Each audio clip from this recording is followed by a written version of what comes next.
I have always wanted a used, heavily depreciated German performance sedan. You know what? Those BMW M cars are looking pretty nice. Let's see what's on the market.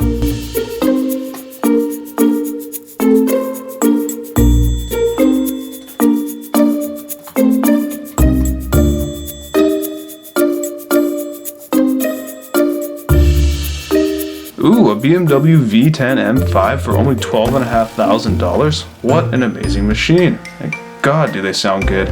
I think I need one of these. Let's see what the maintenance is like.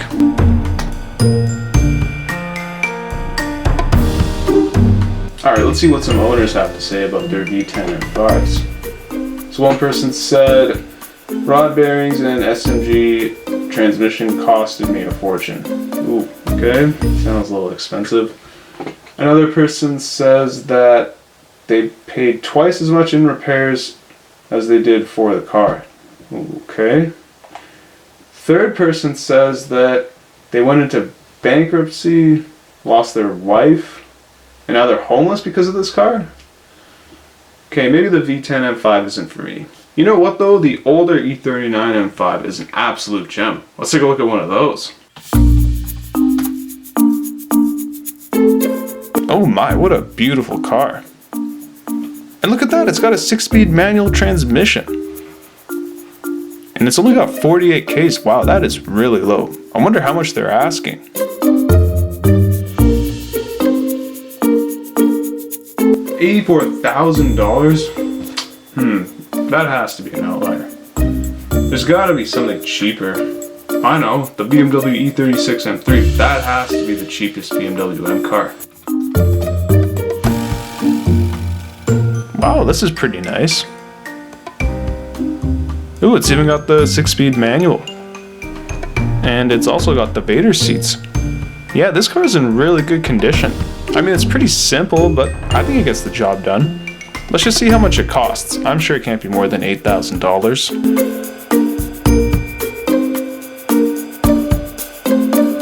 What? $88,000? Geez, that's more expensive than a new BMW M3. Man, I'll never be able to afford one of these used, depreciated BMW M cars. And why are they so expensive anyways? Two cars which I truly believe will be selling for $100,000 within the next decade. Now, anytime anybody makes a proclamation like that, they tend to get laughed at until it comes true. A few moments later.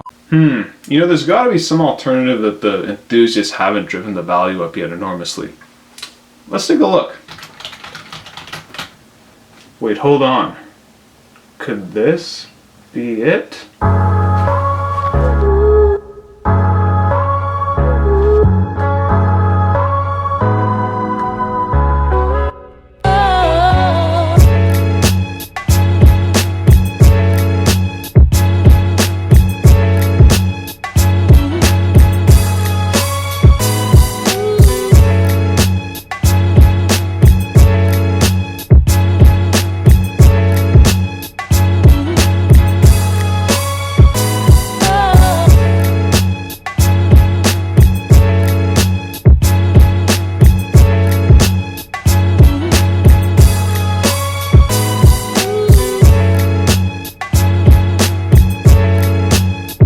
So this here is my new to me 2003 E55 AMG, and after the short time I've owned it and driven it, all I can say is wow. I wholeheartedly believe that this is honestly the best used German sedan in terms of value and performance. Now, for me the E55 was an interesting car. I started reading on about them 3 years ago, and I religiously watched Craigslist and Bring a Trailer just to see how prices were in the market. And in the short while that I've been watching it, in the last 6 months or so, prices have kind of started to stagnate. So I just decided to bite the bullet and get one. So the W211 E55 AMG was produced from 2003 to 2006. And when it debuted, it was the fastest production sedan in the world and the 4th fastest car. And back then, Car and Driver had a reported 0 to 60 time of 4.1 seconds, while other sources claimed it could do 0 to 60, in the mid to low 4s. And some even claim that when this car is delimited, it can reach 200 miles per hour. So when you factor that in, and especially see that this car can go for as low as $10,000, it truly is a bargain. Alright, so let's go through a little tour of my E55. I'll show you some cool features, I'll show you the mods it has, and I'll also show you what's currently broken. Now just a little spoiler alert, when I took my car in for inspection, I was quoted $3,000 of work that needs to be done, so stay tuned for that. Alright, so let's start off with the best part of the car, which is up front, and that's the engine. We've got the famous M113K 5.4 liter supercharged V8, and of course, because it's an earlier AMG, it's hand built and it shows a plaque of the name of the person who built the engine. And this engine is an absolute gem. It makes 469 horsepower and 517 foot-pounds of torque at pretty much any RPM, or at least that's how it feels. And when you consider that modern AMGs with the 4-liter bi-turbo are making similar figures, it truly is special. And owners have reported that just by doing simple mods such as a shorter supercharger pulley, you can reach 600 horsepower. And on top of that, the drivetrain in this car is really built to take on abuse. Alright, so the most noticeable exterior mod with this car is the bigger Niche Targa 19-inch wheels that are all around. And me personally, I think it gives it a nicer stance compared to the smaller stock 18-inch wheels.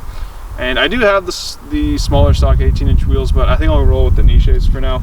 Another reason why I like them is also because you have these huge 8-piston brake calipers in the front, and I really feel like the Niches expose them better compared to the smaller wheels.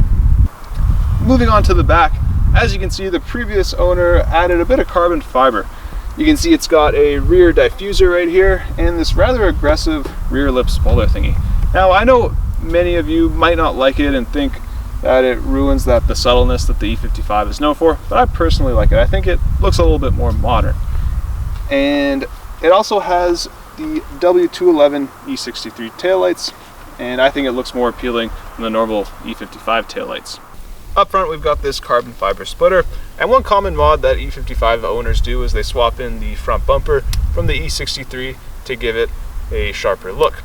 Now in my opinion, I like the carbon splitter, and I'm sure many of you don't like it and think it might look ricey, but I think it adds this element of sharpness to it that the E63 front bumper gives to this car.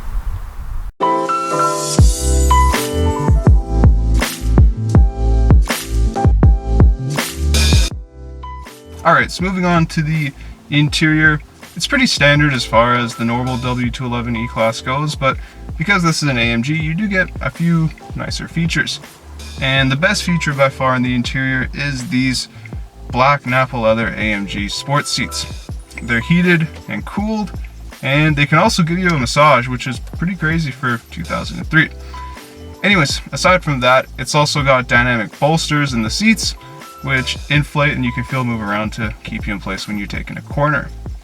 And just in general, these seats are made of this really high quality black Nappa leather, and you can tell it's really premium because they have held up really well considering the car's age. And apart from that, you also get push button start on the gear selector and dual panoramic sunroof. So overall, it's a really well optioned vehicle. Alright, so what's wrong with this E55 AMG? Well, I have the pre-inspection report right here, and I was quoted almost a whopping $3,000 to get everything fixed. Now, when you actually go through the report, it's not that bad, and the first thing on the list is, with no surprise considering it's a 16-year-old German car, an engine oil leak. Now, it's most likely the valve cover gaskets or the breather covers because oil is dripping onto the passenger side exhaust, and I was quoted almost $900 to do that. Now that's definitely on the steeper side considering valve cover gasket jobs, but nonetheless this is definitely a DIY job that most desktop mechanics can do. Next on the list is the alarm siren module.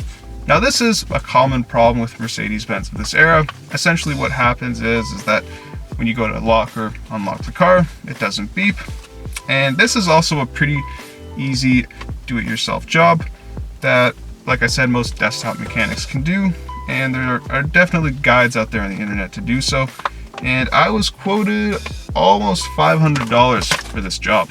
And finally, the front keyless go doesn't work on the driver's side and the passenger side door, and for this job I was quoted $1,200.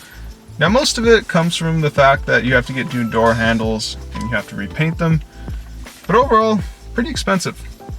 Now, there are a few other things in this report that have to be taken care of, but when you consider what actually needs to be done, it's really not that bad, especially that most of these jobs can be done yourself.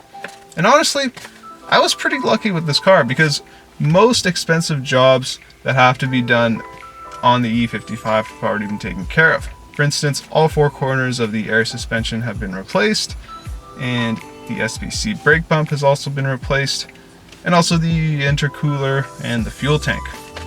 And when you consider that this car has been well taken care of throughout its whole life, and also that the powertrains in these cars are really durable, I think, at least fingers crossed, I hope ownership will be pretty smooth. Anyways guys, thank you so much for watching this tour of my new to me E55 AMG. And if you're into the E55 AMG, stay tuned because in the next video, we're gonna try and address all the problems that my E55 has. And that's gonna be fun because I am by no means a mechanic. Anyways, please make sure to like, comment, subscribe, and share, all the good stuff. And as always, see you in the next video. Thanks again.